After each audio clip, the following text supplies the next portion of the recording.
आज के लेक्चर का जो विषय है वो अत्यंत ही महत्वपूर्ण है।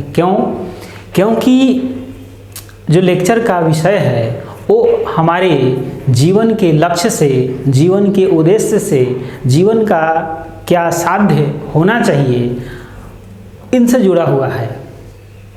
आपने पुरुषार्थ चतुष्ट के बारे में सुना होगा। क्या आप जानते हैं कि पुरुषार्थ चतुष्ट का क्या महत्व है? ये हमारे जीवन को किस तरीके से एक दिशा प्रदान करता है और हमारे जीवन में अभ्युदय और निःश्रेयस में सहायक है। तो आइए इन सभी प्रश्नों पर विचार करते हुए पुरुषार्थ चतुष्ट की अवधारणा को देखते हैं।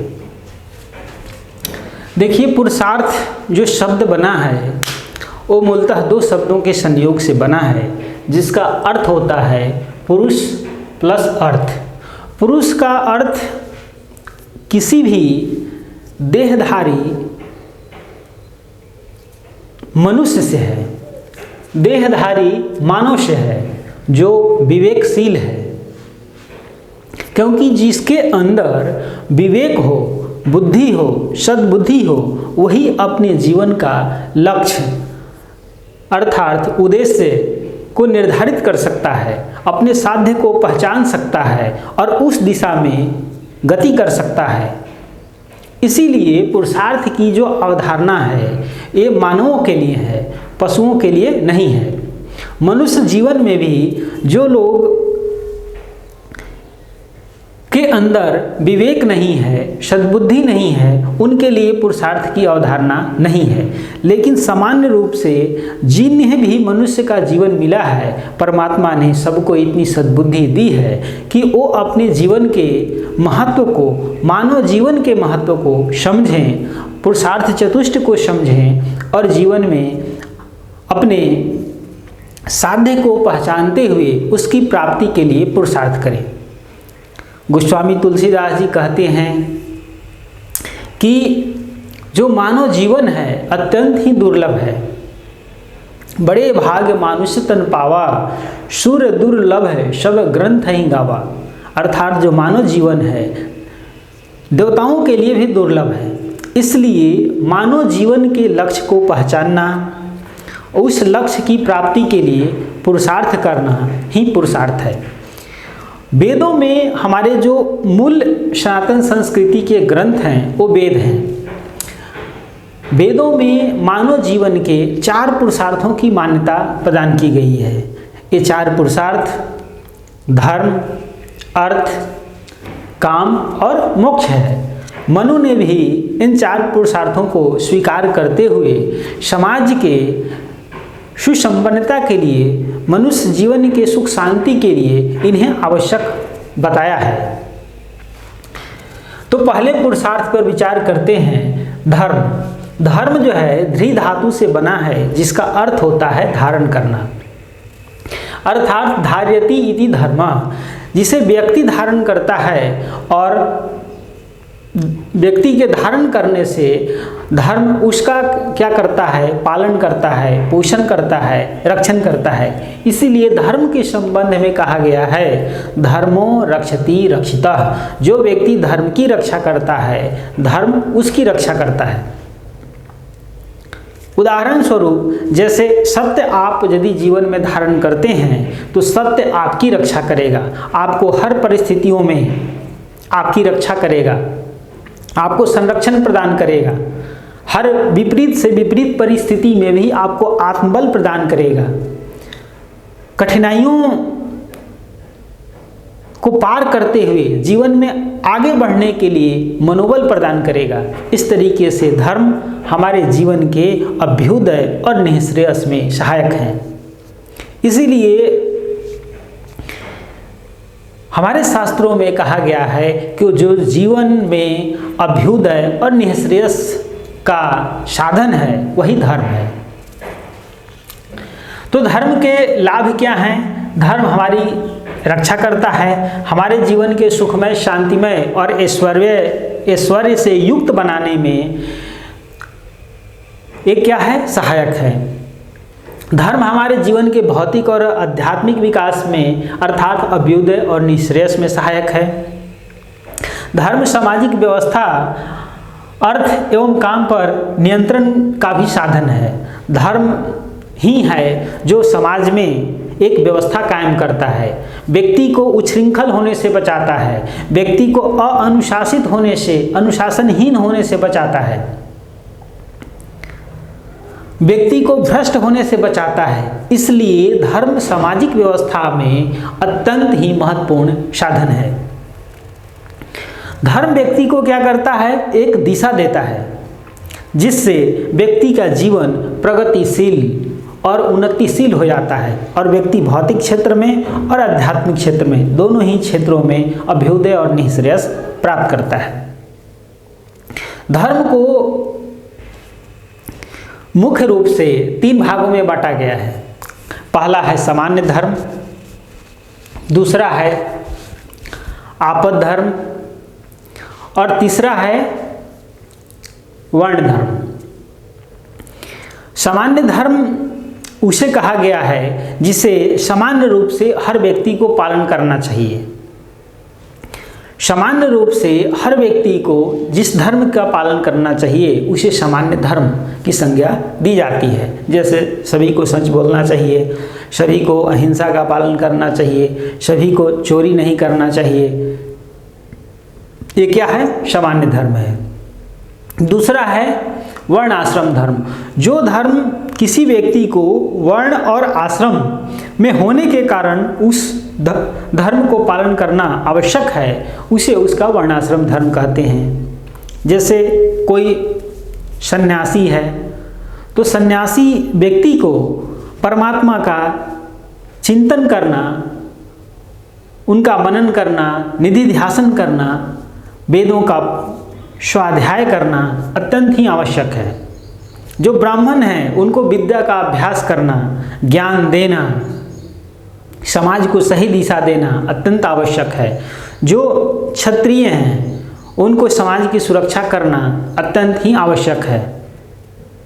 जो विद्यार्थी हैं उन्हें क्या करना है? स्वाध्याय करना, पठन पाठन करना अत्यंत आवश्यक है। तो इस तरीके से ये वर्णाश्रम धर्म हुए। आपद धर्म उन धर्मों को कहा जाता है जो किसी विशेष परिस्थिति में, अर्थात दुर्घटना की स्थिति में, किसी भी विपरीत परिस्थिति में करने आवश्यक होते हैं, उन्हें आपद धर्म कहा जाता है। तो इस तरीके से आपने देखा कि धर्म व्यक्ति के जीवन को व्यवस्थित बनाता है, सुखमय बनाता है, शांतिमय बनाता है और आनंदमय बनाता है। जीवन को एक दिशा प्रदान करता है, जीवन को अनुशासित बनाता है। इसलिए धर्म हमारे जीवन में अत्यंत ही महत्वपूर्ण है और यही कारण है कि जो चतुष्ट पुरुषार्थ हैं उनमें पहला स्थान धर्म को प्रदान किया गया है। दूसरा है अर्थ। मनुष्य जीवन में सबसे पहले धर्म को जाने, अर्थात क्या करणीय है, क्या करना चाहिए, क्या नहीं करना चाहिए, क्या उसका कर्तव्य है, क्या कर्तव्य नहीं है, क्या धर्म है, क्या अधर्म है, इसे समझे। इसको समझते हुए सही रास्ते पर चलते हुए अर्थ का उपार्जन करे, जिससे उसका जीवन सुखमय बन सके। इसीलिए दूसरे स्थान पर पुरुषार्थों के अंतर्गत अर्थ को रखा गया है। तो अर्थ क्या है? जीवन यापन का साधन ही अर्थ है। अर्थ का अर्थ है धन, संपत्ति, भौतिक समृद्धि, इन सब को अर्थ कहा जाता है।